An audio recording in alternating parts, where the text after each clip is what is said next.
Bonjour Léa, bonjour Delphine. Alors je suis heureuse de vous recevoir aujourd'hui dans Business de Meuf. Ça fait 2 ans maintenant que vous tenez le compte Instagram. Merci beaucoup. Alors c'est un compte Instagram qui traite de la sexualité et voilà, donc tous les jours vous tenez informés tous vos followers de tout ce qui se passe au niveau de la sexualité, comment on une sexualité positive, etc. Donc pour commencer, parlez de votre activité, qu'est-ce que c'est Merci beaucoup, de quoi c'est parti, quelle a été l'idée initiale. Donc qui veut commencer Léa, Delphine? Merci beaucoup Astrid. Merci beaucoup, c'est 2 meufs qui se rencontrent à un moment et qui parlent beaucoup de cul.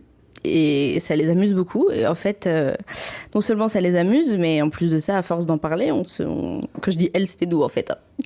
On s'est rendu compte que, en échangeant des petites choses sur nos vies, la sexualité, enfin surtout le cul, soyons honnêtes.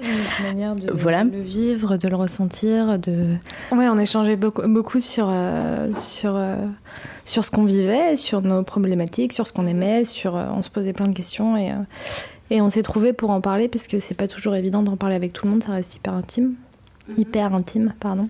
Et donc du coup, c'est parti de ça. Et puis ça s'est transformé doucement en compte Insta. Au début, on a testé le format vidéo. On voulait faire des vidéos sur YouTube. On s'est rendu compte que c'était à peu près 12 métiers différents pour faire ce dont on avait envie de faire. Donc on a testé, mais on a préféré rester sur Instagram parce que ça permettait en fait d'avoir un contact plus direct avec les gens. Ça permettait de créer du contenu et de le poster très vite, donc avoir un retour rapide. Donc ça a commencé, merci beaucoup, ça a commencé en étant de l'étude, beaucoup de lecture, beaucoup de recherche, et ça a évolué vers de l'écriture, de posts quotidiens à un moment, puis à une communauté qui s'est élargie assez vite. Donc là, c'est en train de doucement évoluer vers autre chose. On a envie de passer du format digital au format physique. Le physique, ouais. Du coup, vous avez décidé de lancer une page Instagram. Est-ce que c'était parce que vous avez ressenti un manque par rapport à la sexualité, par rapport aux informations que vous pouvez avoir, ou c'était vraiment une volonté d'être vraiment plus proche et d'apporter une information vraiment plus précise aux gens, qui soit adaptée et qui colle un peu à votre identité? Comment vous avez décidé en fait Est-ce que le format Instagram a été tout de suite pour vous une évidence ou c'est venu un petit peu après? En fait, de base, le format Instagram, c'était facile. Pour commencer à poster, parce qu'on se disait, on avait envie de s'y mettre, parce que on voyait qu'il y avait que c'était le sujet aussi du moment. On s'est dit, ok, on se lance sur Instagram, c'est facile, c'est sur nos téléphones et ça sera une première étape. On s'est dit, si ça prend, ça prend. Puis on s'amuse en fait, du moment qu'on s'amuse et on poste des trucs, ça intéresse des gens, c'est cool. Au tout début, quand on a commencé à en parler, on avait évoqué Instagram. On aimait bien le côté graphique d'Instagram, de pouvoir, avec les images, créer tout un petit mood, toute une atmosphère. Donc ça, on aimait bien ce côté-là. Et les informations, on avait accès aux informations. Nous, on trouvait qu'il y avait accès à de l'information si vraiment tu creusais et si vraiment tu allais plutôt du côté anglo-saxon. Mais des bouquins, des vidéos, des formations en ligne, il y en avait, mais on les trouvait pas forcément facilement. Voilà. Et en plus de ça, c'était souvent, ça reste quand même écrit souvent de manière un peu clinique, médicale, ou alors de manière très très très plus personnelle, comme des blogs. Et nous, on avait vraiment envie d'en parler comme nous on en parlait, c'est-à-dire en mode pote, posé, en train de discuter, et, autant en train de bouffer ton concombre et ton houmous que quand tu vas au ciné, je sais pas quand, enfin, ce côté, on peut en parler à n'importe quel moment. Et Instagram, c'est quand même pratique dans le sens aussi où c'est ça, tu peux parler très facilement aux gens directement. Tout le monde est sur Instagram, tu sors ton téléphone, t'es sur Instagram. Donc ça nous paraissait être le bon endroit pour que ça s'immisce doucement dans le quotidien des gens en fait. Quand vous avez commencé sur Instagram, vous n'avez pas eu peur ou eu des freins par rapport à... Parce que du coup, la sexualité en France, c'est pas... On n'en parle pas comme les anglo-saxons comme vous en parlez. Mais est-ce que vous n'avez pas eu peur que le public soit un peu réticent, qu'il soit pas adapté? Voilà. Est-ce que quelles ont été un peu vos contraintes et puis vos peurs par rapport au lancement sur Instagram? Non, c'est vrai qu'on s'est pas trop posé la question, je crois. On s'est dit on teste. On s'est dit on teste. Ouais. On s'est dit on teste et si ça marche, c'est cool. Si ça marche pas, bah c'est pas grave. Ouais, c'est pas grave. Tu vois, si ça intéresse des gens, tant mieux. Parce qu'en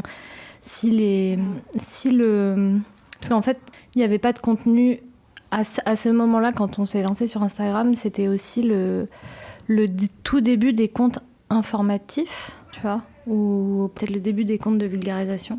Sur ce sujet-là, en français, il n'y en avait pas. Et on se dit, ouais, si ça intéresse, tant mieux, et on verra.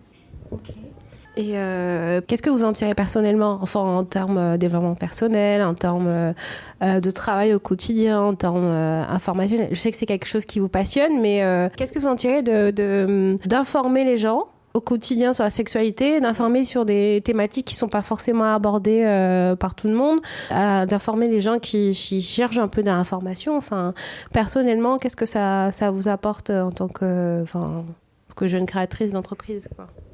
Déjà, on s'est rendu compte qu'il y avait du retour, beaucoup de retours.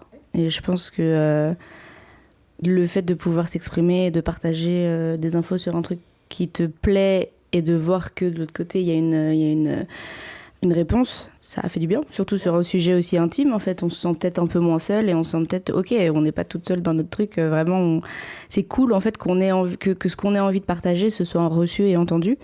Donc, je pense que aussi personnellement, oui, il y a une espèce on en tire quelque chose de positif.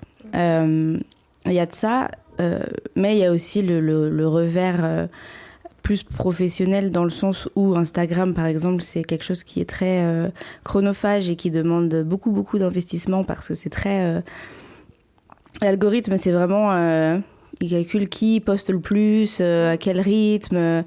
les messages que tu envoies, les messages que tu reçois. Et il y a vraiment eu un moment où Instagram, c'était aussi beaucoup de temps, beaucoup d'énergie, et ça s'arrête jamais. Et ça s'arrête jamais. Il faut être productif tout le temps.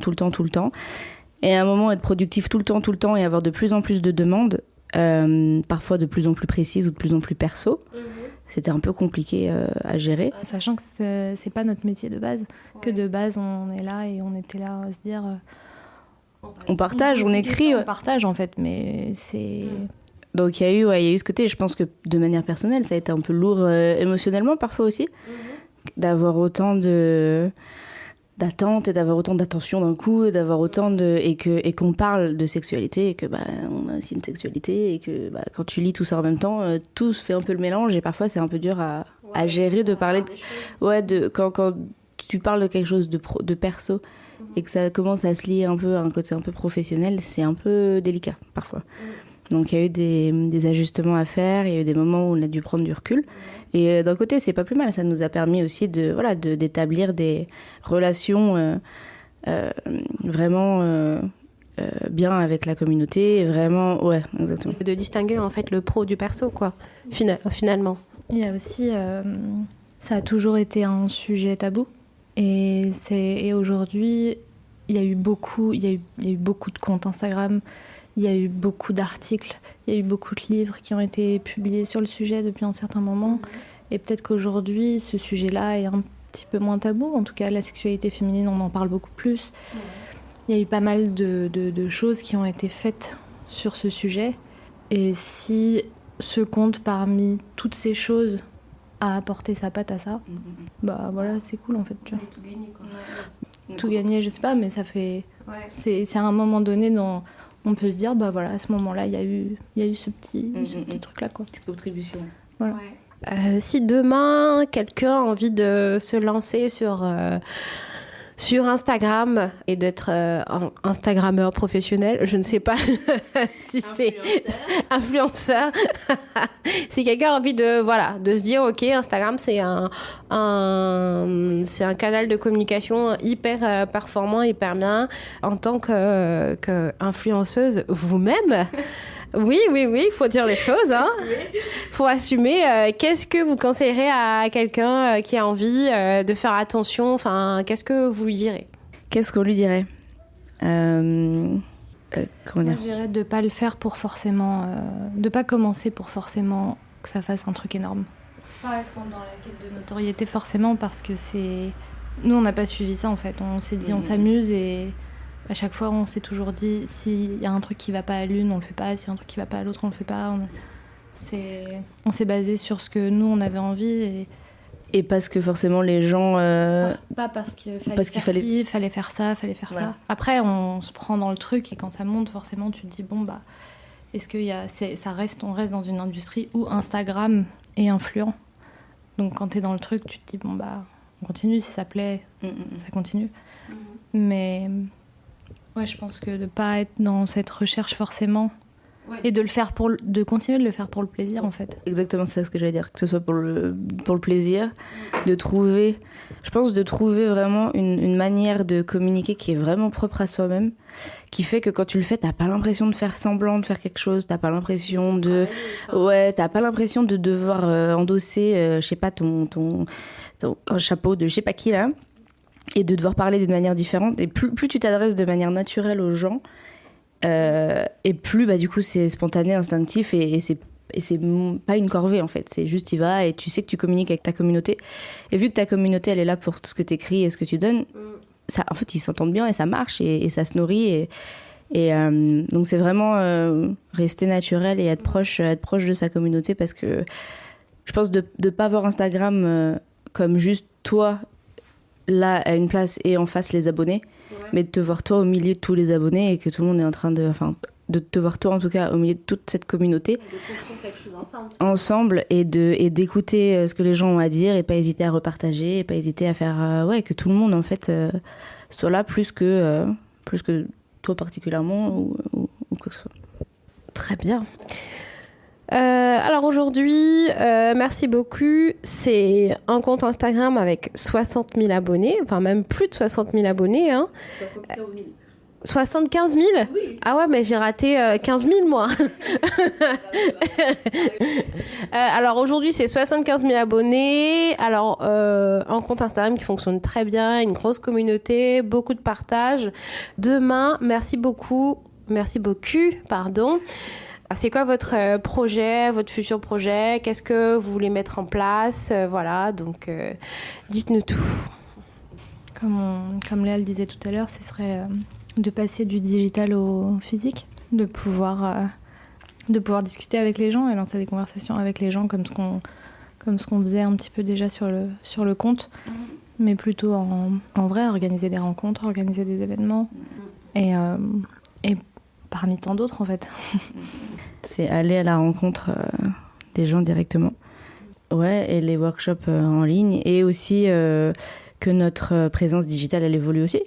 On a envie de pouvoir proposer autre chose comme type de contenu.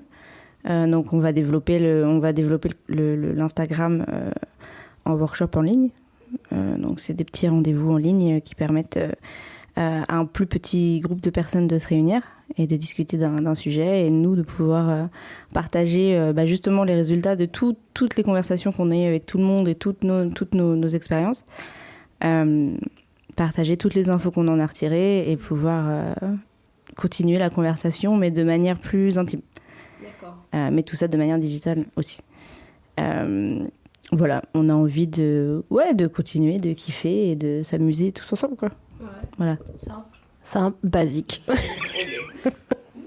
En gros, ce serait de faire évoluer le compte Instagram vers des workshops un peu plus précis pour ceux qui veulent avoir plus de précision sur leur sexualité et des workshops pour vraiment rencontrer les gens qui vous suivent.